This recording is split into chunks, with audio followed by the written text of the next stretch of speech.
All right, folks, Mike here with the watch list video for Tuesday, April 16th. The SPY had kind of another ugly candle like this one back here, so we are definitely seeing some cracks in the dam, right? We're below the 50-day now, the 8-day, the 20-day.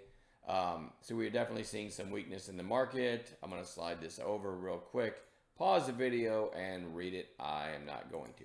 All right, so some highlights from today. For those of you that didn't make it to the room, ALAB, Sahil gave this idea, opening range breakout. It was only about 10 minutes into the session. So these two candles were formed. His idea was over the highs, which would have been over 76.46, which triggered right there. And then if you pan out, it went all the way to 79.47, so about $3. And the stop was probably $1.50, but once you start getting some separation from your entry, you guys know we tighten up the stop so we can't lose on the trade. So I thought that was a nice post. Now the daily's not so interesting anymore. No, that's not what I meant. INDO.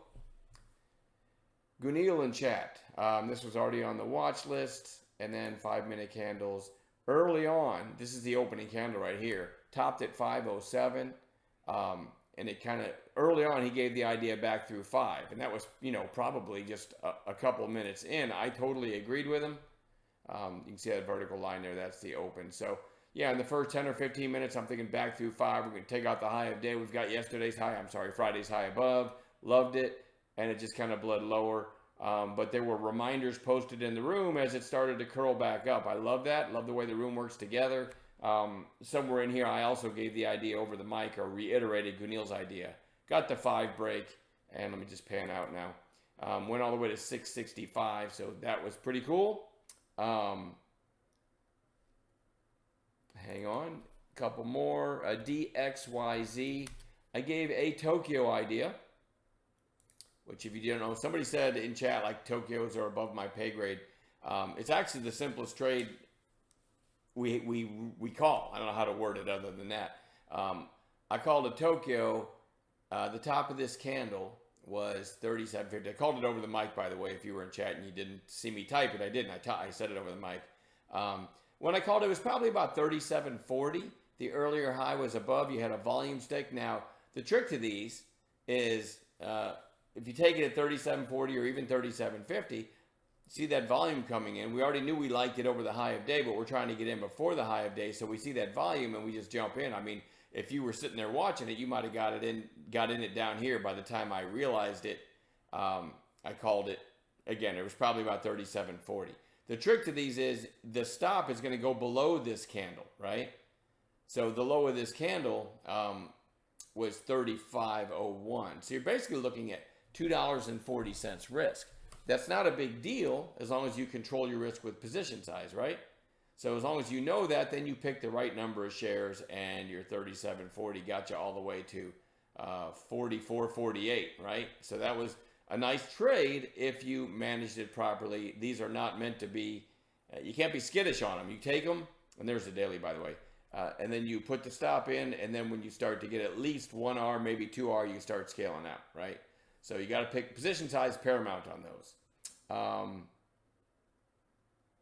And that's the ones that DXYZ, ALAB, INDO, those are the ones I want to talk about. Let's go back to the SPY. Already said things are kind of looking ugly. We'll see what happens tomorrow, but you guys know I don't worry about the overall market. I'm always aware of it, but I don't worry about it. I just build a watch list and then look for intraday setups like the ones we just pointed out there, right? So let's do that now. HUBC holding up really well. Israeli defense play. So that horizontal line is kind of trying to break out. You do have the 295 200 day. Maybe that comes into play. We'll see. HUSA. INDOs had such a big move and ripped through Friday's high that I thought, well, okay, I'll choose one of the low-priced oil plays that's still got catalysts above. So over today's high, and then you've got Friday's high stacked above. So that's still kind of an inside candle there. So that's the one I picked if I want to watch the baby oils, as we call them. LGVN, nice volume today, is starting to curl up. So that one goes on watch. JAN is just kind of great relative strength. You had this big rip, and now you're kind of flagging, right, for the past month or so. I love the relative strength today, so I'm putting it on watch. Wave is holding up really well, so I want to keep that one on watch. XTIA, kind of a sleeper pick, but had this big 3-day run, came back down and definitely found support here, and it's starting to curl back up. Okay, so that one is going to land on the watch list. KAVL, I mean, if you trade it all, you know why this thing popped. I'm not even going to go into it here. But at the end of the day, it still had volume. It still had volume and a big pop, right? But it closed way off its highs. Anyway, I'm a day trader. I will have it on watch.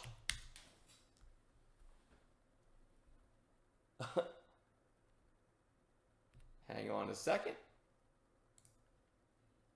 Okay, you guys know when I put something on bounce watch, if it just keeps putting in red days, I just put it right back on bounce watch. So that's the case in CGC. Same with PLAY. It's starting to kind of get ahead of itself to the downside. A little bit of that shape change, volume. It's kind of in no man's land, but I'm gonna keep it on bounce watch. RLYB goes right back on bounce watch. You almost have a gap fill now. Again, they had good news. At least it sounded like good news. Some kind of collaboration with J&J. And then 3 days down since then. So I'm just going to treat it like a bounce play.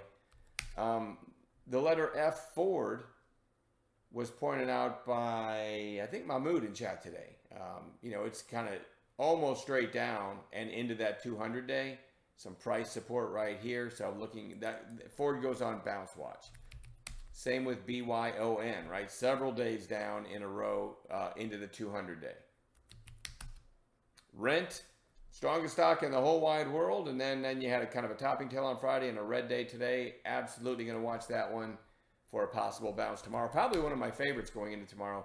If we get a bounce play set up in it, you guys in chat know what we look for. CRMD, very strong move, couple days lower. I'm going to treat that one like a bounce play. And then lastly, HYMC, which is a gold miner, had this flag here and it broke, and now you got a couple red days on declining volume. And we'll quickly glance at GLD, and it's holding up really well, gold and that. So if gold's holding up well, same with silver, then we want to watch HYMC for a bounce after a couple red days. That's it for me. We will add gappers together in the pre-market as well, and I'll see you guys in chat in the morning. Have a good night.